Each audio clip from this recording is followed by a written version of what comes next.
बिस्मिल्लाहिर्रहमानिर्रहीम। अस्सलाम वालेकुम। नाज़रीन गिरामी, टॉप लीडिंग उर्दू से मैं हूँ आपका होस्ट जवाद ज़हीर अब्बासी और आज हम आपको ऐसे इंस्टीट्यूट में लेके आए हैं कि जो गुर सिखा के गुरु बनाते हैं। और नाज़रीन गिरामी, इस दौर के अंदर भी हमारे पाकिस्तान के एक शहर कायद के अंदर ऐसा इंस्टीट्यूट मौजूद है कि जो इस फ़िक्र में लगे हुए हैं कि हम 90% लोगों में आ जाएं, अपना कारोबार करें और अपना कारोबार करके पाकिस्तान को तरक्की की उरूज की बुलंदियों के ऊपर ले जाएं। मेरे पास मौजूद हैं इस टाइम इस अदारे के CEO। आइए हम इनसे गपशप तो लगाते हैं। अस्सलाम वालेकुम जी। टेक्निकल एजुकेशंस पे बात की जा सकती है, बेइंतहा बात है। हमारा स्कोप बहुत अच्छा है। हम बच्चों को दरअसल तालीम के साथ साथ टेक्निकल एजुकेशन यानी कि हुनर भी सिखा रहे हैं। हुनर सिखाने का मतलब ये है कि कल बच्चा एजुकेशन लेके बाहर निकले तो वो बेचारा बेरोज़गार ना रह सके। कुछ नहीं है तो अगर उसके वसाइल में आए तो वो अपना रोज़गार ख़ुद अपने घर पे अपना तरीक़े से ख़ुद अपने तौर पे काम करके हासिल कर सके। सिलसिला ये है कि पूरी दुनिया में इस वक्त टेक्निकल एजुकेशंस की इम्पोर्टेंस बढ़ गई है। बच्चे वहाँ पे भी लोग बाग क्या है वो एजुकेशन के साथ साथ हुनर हासिल कर रहे हैं ताकि अगर उन्हें किसी भी वजूहात की बिना पे वहाँ पे जॉब्स नहीं मिल पा रही हैं तो वो अपना छोटा मोटा काम भी करके सिलसिला शुरू करें और कल उसी काम को बड़ा कर सकें। हमारे पास ऐसे भी बच्चे हैं जिन्होंने एक कमरे से काम शुरू किया। टेक्निकल एजुकेशन में हमारे पास से डिप्लोमा हासिल किया। डिप्लोमा हासिल करके उन्होंने एक कमरे से एक मशीन से उन्होंने अपना काम शुरू किया और आज वो एक बहुत बड़ी फैक्ट्रियों के मालिक हैं। पूरी दुनिया से बिज़नेस कर रहे हैं और एक तकरीबन अपना ही नहीं बल्कि 100 लोगों को और रोज़गार दे रहे हैं। ज़बरदस्त। तो इसलिए इस एजुकेशन की, टेक्निकल एजुकेशन की हमारा भी इसमें जो दखल है कि बच्चे ज़्यादा से ज़्यादा इस तरफ आएँ, ज़्यादा से ज़्यादा बच्चों को हम ट्रेन कर सकें। वो नहीं दुआ देंगे तो लेकिन अल्लाह ताला देख रहा है कि वो जब भी रोज़गार हासिल करेंगे, दसियों बुरे कामों से बचेंगे, फेटअप नहीं होंगे कि जॉब नहीं मिल रही, बेरोज़गार घूम रहे हैं, उसकी वजह से गलत बेराह रवी की तरफ नहीं जाएंगे और अपने लिए आसानियाँ, अपने माँ बाप के लिए आसानियाँ रोज़गार हासिल करके करेंगे तो वो ज़ाहिर सी बात है इस मुल्क के लिए और इस शहर के लिए बेहतरी का बायस बनेंगे। तो मेरा तो सिलसिला ये है, मेरा मशवरा ये है कि ज़्यादा से ज़्यादा टेक्निकल एजुकेशन की तरफ पेरेंट्स भी, क्योंकि इसमें किसी के लिए ज़रूरत नहीं है कि कल तालीम हासिल करके वो किसी के पीछे धक्के खाते रहें कि भाई हमें नौकरी दे दें, हमें नौकरी दे दें, आज इधर CV दे दी, आज उधर CV दे दी। आपको अगर आपने तरीके से डिप्लोमा या कोई भी टेक्निकल एजुकेशन से कोई कोर्स आपने हासिल करा है तो कल लोग बाग आपको ढूंढते हुए ख़ुद आपके पास आते हैं और नहीं है तो आप अपना काम अपने वसाइल में रहते हुए अपना रोज़गार हासिल कर सकते हैं। ज़बरदस्त। जैसा कि मैंने अभी देखा कि माशाल्लाह से आपने मज़दूरों को भी ट्रेन कर दिया, लड़के हैं, लड़की हैं, कोई टेलर बन गया है, कोई मोबाइल इंजीनियर बन गया है, कोई कंप्यूटर इंजीनियर बन गया है, कोई सॉफ्टवेयर का मास्टर बन गया है। तो अब यही लोग जब आगे जाके सैकड़ों लोगों को जॉब्स देंगे तो जो सही सलामत लोग होंगे जिनकी 2 हाथें, 2 टांग, दोनों आँखें, दोनों कान, तो हेजिटेट नहीं होंगे कि हम एक लंगड़े के पास, हम एक लुल्ले के पास, हम एक मज़दूर के पास काम कर रहे हैं। देखें जी, पहली बात तो ये है कि तालीम जो है ना शऊर देती है। सही है ना। तालीम अगर हासिल करी है और तरबियत के साथ साथ हम आजकल क्या कर रहे हैं, हम अपने उस्ताज़ा से भी और वालिदैन से भी एक गुजारिश करेंगे कि तालीम तो दें लेकिन तरबियत भी दें। अगर तालीम और शऊर आ गया है तो वो कभी भी इस तरीक़े की सोच रखेगा ही नहीं। सही है ना।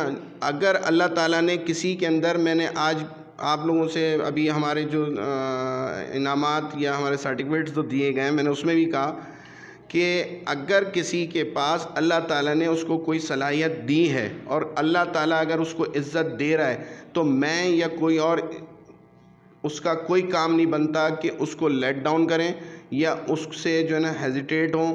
या अगर इज़्ज़त दी है, अल्लाह ताला ने उसको इज़्ज़त दी है, अगर वो आपके ऊपर बैठ के और आप उसके अंडर में रह के काम कर रहे हैं तो आपको तो और खुश होना चाहिए कि किस कदर उसके अंदर विल है उसने इस सीट तक के या आपके ऊपर आके बैठ के काम कर रहा है आज। मौजूद है इस ऑर्गेनाइजेशन के ऑर्गेनाइज़र अली भाई। आइए हम इनसे बात करते हैं कि ये क्या चाह रहे हैं इन माजूरों से। अस्सलाम वालेकुम। अस्सलाम वालेकुम। बहुत शुक्रिया इदारे की तरफ से हम आपका और अफराद बाम माजूरी उन सब के लिए आपने जो टेक्निकल एजुकेशन वोकेशनल ट्रेनिंग में आप लोगों ने जो अपनी कंट्रीब्यूशन दी है, ये इनकी लाइफ को एम्पावर और ख़ुद मुख्तार करने के लिए एक बड़ा कदम है।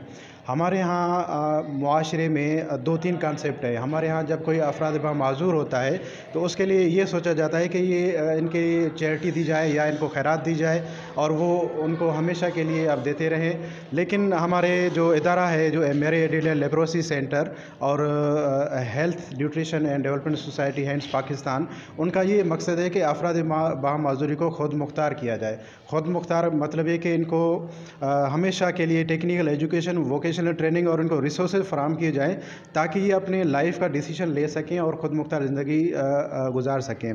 ना फ़कत इस वक्त तक बल्कि इस वक्त गवर्नमेंट ऑफ सिंध की तरफ से एक डिपार्टमेंट मौजूद है, department of empowerment of person disabilities और प्रोटेक्शन अथॉरिटी है, Sindh personal disabilities protection authority, जिसके जो रहनुमा हैं वो हैं गुलाम नबी निज़ामानी, जो खुद एक पर्सन डिसेबिलिटीज़ हैं, जो ना फ़कत पाकिस्तान बल्कि इंटरनेशनल दुनिया के डिसेबिलिटी मूवमेंट के लीडर्स हैं। तो हमें ज़रूरत इस बात की है कि हम अफराद बाम माजूरी को ना फ़कत थोड़ी सी हेल्प कर दें बल्कि उसको मुस्तकिल बुनियाद पे एम्पावर करें, उनको ख़ुद मुख्तार करें ताकि वो अपनी ज़िंदगी के फ़ैसले ख़ुद करें। उनको ख़ुद हक़ हो कि वो ज़िंदगी कैसे जीना चाहते हैं, कहाँ पे रहना चाहते हैं। और बहुत सारे मसाइल हैं, ये फ़कत एक पहलू है इसका। और इंशाल्लाह इस इदारे के तवस्सुस से हम जो सिंध सूबे में रीजन में जो भी अफराद बाम माजूर के हकूक़ के हम बात करेंगे। हमारा जो नस्बुल ऐन है, जो मकसद है, वो चैरिटी नहीं है या मेडिकल हेल्प नहीं है। हमारा है एक राइट बेस्ड अप्रोच कि इनको इनके हकूक़ दिए जाएं। हम इंशाल्लाह राइट बेस्ड अप्रोच को मुस्तकिल बुनियाद पे, सस्टेनेबल बुनियाद पे हम इसको करेंगे। इसके साथ साथ जो हमारा एक नेटवर्क है, community based inclusive development network, जिसका सेक्रेटरीट जो है नेशनल सेक्रेटरीट इस्लामाबाद में मौजूद है, जिसको आसिम जफ़र साहब जो कि खुद एक पर्सन डिसेबिलिटी हैं वो लीड कर रहे हैं। उनकी बहुत ज़्यादा कंट्रीब्यूशन है। और कराची में जो सिंध सीबेट जा चैप्टर है उसको जावेद रईस लीड कर रहे हैं, जो खुद भी एक पर्सन डिसेबिलिटीज़ है। और हम इंक्लूजन की बात करते हैं। इंक्लूजन का मकसद ये है कि अफराद बाम माजूर को हम अपने तालीमी और जो टेक्निकल एजुकेशन जो इदारे हैं उनमें उनको शामिल किया जाए और एक्सेसिबल बनाया जाए इस इदारों को। एक्सेसिबल का मतलब है कि वहाँ पे व्हीलचेयर यूज़र हो या लो विजन हो, ब्लाइंड हो, तो और स्पीच इन हेयरिंग जो भी डिसेबिलिटी है वो वहाँ पे आएँ, आम बच्चों के साथ उनके अफराद के साथ अपनी तालीम मुकम्मल करें। अगर हम इनको इंक्लूड करेंगे, इंक्लूसिव इन्वायरमेंट जो करेंगे, तो इसमें हमारे इदारे की तरफ से जो कि हैंड्स पाकिस्तान और MLC हमारी टेक्निकल जो भी सहूलियात हैं, हम इंशाल्लाह ना फ़कत बाबा फरीद जो स्कूल ऑफ टेक्नोलॉजी है उसको, बल्कि जो भी इदारे हैं हम उनको अपनी जो टेक्निकल सहूलियात हैं वो ज़रूर फराम करेंगे। बहुत शुक्रिया आप लोगों का। अच्छा, एक सवाल मेरा और है, जैसे कि आज आपके 24 ऐसे माजूर थे कि जिन्होंने हुनर सीखा, हुनरमंद हो गए। सर ने भी बहुत बड़ा दावा किया कि ये जो है ना अपने साथ 100 मुलाजम भी रख सकते हैं इस काम को मज़ीद पॉलिश करके। तो आप क्या समझते हैं कि इनका जो दावा था वो दावा ही था या फिर आपके जो स्टूडेंट्स हैं इतने ट्रेन हो गए कि वो अपना काम शुरू कर सकते हैं? नहीं, इनका दावा बिल्कुल दुरुस्त है कि जो स्मॉल बिज़नेस है, जो एंटरप्रेन्योरशिप है, अगर ये उसमें जाएंगे तो इनकी जो स्मॉल बिज़नेस में मौक़े बहुत हैं। इनकी दिलचस्पी, इनकी जो मेहनत है, इनके ऊपर डिपेंड करता है। यहाँ पे बहुत ज़्यादा ऐसे एग्जांपल मौजूद हैं जो लीड बाय पर्सन डिसेबिलिटीज़, जो खुद डिसेबिलिटी रिलेटेड पर्सन हैं, जो बिज़नेस चला रहे हैं और वो ना फ़कत खुद बल्कि बहुत ज़्यादा विदाउट डिसेबिलिटीज़ और विद डिसेबिलिटीज़ उनके पास एम्प्लॉई है। यहाँ पे कैफ़े है जो जिसमें क्लिफ्टन में है, जिसमें जो स्पीच एंड हेयरिंग डिसेबिलिटीज़ के साथ हैं वहाँ पे जाते हैं, साइन लैंग्वेज में वहाँ पे ऑर्डर देते हैं, इस तरह से हैं। और यहाँ पे कराची में हैंड्स और हैदराबाद में, मुल्तान में और इस्लामाबाद में 3 ऐसे इंडिपेंडेंट लिविंग सेंटर्स मौजूद हैं जिनको हैंड्स पाकिस्तान जो है वो ऑर्गेनाइज़ कर रहा है, लीड कर रहा है, जहाँ के एम्प्लॉई जो है 60% डिसेबिलिटीज़ हैं, different disability, wheel chair user हैं, ब्लाइंड हैं और स्पीच एंड हेयरिंग के साथ हैं, वही इसको ऑर्गेनाइज़ कर रहे हैं, वही चला रहे हैं। कराची में भी है, हैदराबाद में भी है, मुल्तान में भी, इस्लामाबाद में, आप वहाँ पे विज़िट करें। वो जो तमाम जो डिपार्टमेंट चला रहे हैं, जो इंस्टीट्यूट या हैंड्स इंडिपेंडेंट लिविंग सेंटर चला रहे हैं, वो पर्सन डिसेबिलिटीज़ ही चला रहे हैं। तो बिल्कुल इनकी जो इंशाल्लाह इनकी कोशिश है, इन्होंने जो हिस्सा डाला है वो इंशाल्लाह कामयाब होगा और ये बच्चे जो भी हैं खुद। आपको क्या मजदूरी है? वालेकुम सलाम, मुझे पोलियो है। पोलियो है आपको, तो आपने इस टेक्निकल कॉलेज के क्या सीखा? जी मैंने यहाँ पर CIT कोर्स जो है मुकम्मल किया और यहाँ से माशाल्लाह काफ़ी चीज़ें। ज़बरदस्त। CIT कोर्स अब आप मुझे करवा सकते हो, मैं अगर आपके पास दाखिला ले लूँ? जी बिल्कुल नहीं, आपको भी हम सिखा सकते हैं। तो अगर हमारे प्राइम मिनिस्टर साहब आपके पास दाखिला ले लें तो क्या ख्याल है, कोई तब्दीली आएगी कि नहीं? जी बिल्कुल तब्दीली आएगी। यानी कि प्राइम मिनिस्टर साहब को भी आप CIT कोर्स करवा लोगे? जी इंशाल्लाह। ज़बरदस्त। एक माजूर भाई हैं लेकिन दिल से माजूर नहीं है। उनका कहना है कि अगर प्राइम मिनिस्टर साहब भी मुझसे आके CIT का कोर्स करना चाहें तो भले भले वेलकम, हम उनको सिखाएंगे क्योंकि हमने सीख लिया है। सबसे पहले मैं तो ये समझ रहा हूँ कि मतलब माजूर हमें अपने आप को नहीं कहना चाहिए, क्योंकि अल्लाह पाक ने हमें इतना सलाहियतों से नवाजा है कि मतलब हम आगे नॉर्मल बंदों को भी सिखा सकते हैं।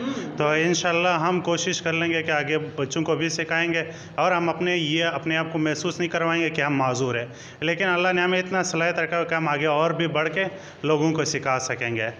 तो हम माजूर हैं, मजबूर नहीं है। इंशाल्लाह हम कोशिश कर लेंगे और आगे बढ़ेंगे इंशाल्लाह। अच्छा मुझे ये बताओ कि यहाँ पे आपके साथ सारे माजूर तो नहीं थे, नॉर्मल लोग भी थे। जितना उन्होंने सीखा आपने उनसे कम सीखा या उनसे ज़्यादा सीखा या उनके बराबर का सीखा? सच बताइएगा। तो अल्हम्दुलिल्लाह हमने उनसे ज़्यादा सीखा, क्योंकि उसका सोच जो है ना किसी और तरफ इस तरफ, तो हमारे पूरा मतलब फोकस था कि हम यहाँ पे आए हुए ये सीख के चले जाएं, तो उससे काफ़ी ज़्यादा हमने सीखे हुए। अच्छा आपका नाम क्या है? फरीद अहमद। अच्छा फरीद भाई, आपको मजदूरी क्या है? मेरा मजदूरी जो है ना वो हिप रिप्लेसमेंट का मसला है। तो भाई तो अल्हम्दुलिल्लाह सही हूँ। बहुत शुक्रिया। Thank you. आज तो आपको तो और खुश होना चाहिए कि मैं इतने मेहनती इंसान के साथ काम कर रहा हूँ, इतने मेहनती इंसान के साथ इतने एफ़र्ट्स करके यहाँ तक पहुँचने के वाले के साथ मैं उसके साथ नीचे रह के काम कर रहा हूँ। तो मुझे तो और जो ना मेहनत से और लगन से काम करना चाहिए। और मेरे लिए बाइस इज़्ज़त का सबब है कि मैं 10 लोगों को बताऊं कि देखें जी, मेरा जो जिसके अंडर में मैं काम कर रहा हूं वो बेचारा पैर से सही तरीके से चल नहीं सकता है, लेकिन फिर भी वो इस सीट पे बैठा हुआ है और हमें इंस्ट्रक्शन देता है, और हम कहीं फंस जाते हैं तो वो हमें निकालता है, वो मसले मसाइल वो सॉल्व उस मशीन को या उस कंपनीज़ के लिए जहाँ पे कोई प्रॉब्लम्स आ रही हैं उनको रिज़ॉल्व करता है। तो ये हमारे लिए तो फ़ख्र की बात है। ज़बरदस्त। नाज़रीन ग्रामी, ये थे वो अजीम इंसान कि जिन्होंने मज़दूरों को भी गुरु बना दिया और लाखों रुपए कमाने का गुर बता दिया, और ये भी बता दिया कि आप अपने साथ दूसरे लोगों को कैसे रोज़गार दे सकते हो। शायर ने क्या खूब कहा है कि तहज़ीब सिखाती है इंसान को जीने का सलीका, तालीम से जाहिल की जहालत नहीं जाती। जी हाँ, यही वो अजीम इंसान हैं कि जिन्होंने तालीम भी सिखाई अपने बच्चों को और तहज़ीब भी सिखाई। नाज़रीन गिरामी, आपके जहन में इस इंस्टीट्यूट, इस कॉलेज या फिर इन सब स्टूडेंट्स के हवाले से कोई भी सवाल हो, मुझे कमेंट कीजिए। इंशाअल्लाह हम देंगे आपके कमेंट का जवाब। टॉप लीडिंग उर्दू से कैमरामैन हुज़ैफ़ा अब्बासी के साथ अपने होस्ट को दीजिए इजाज़त। अल्लाह हाफ़िज़।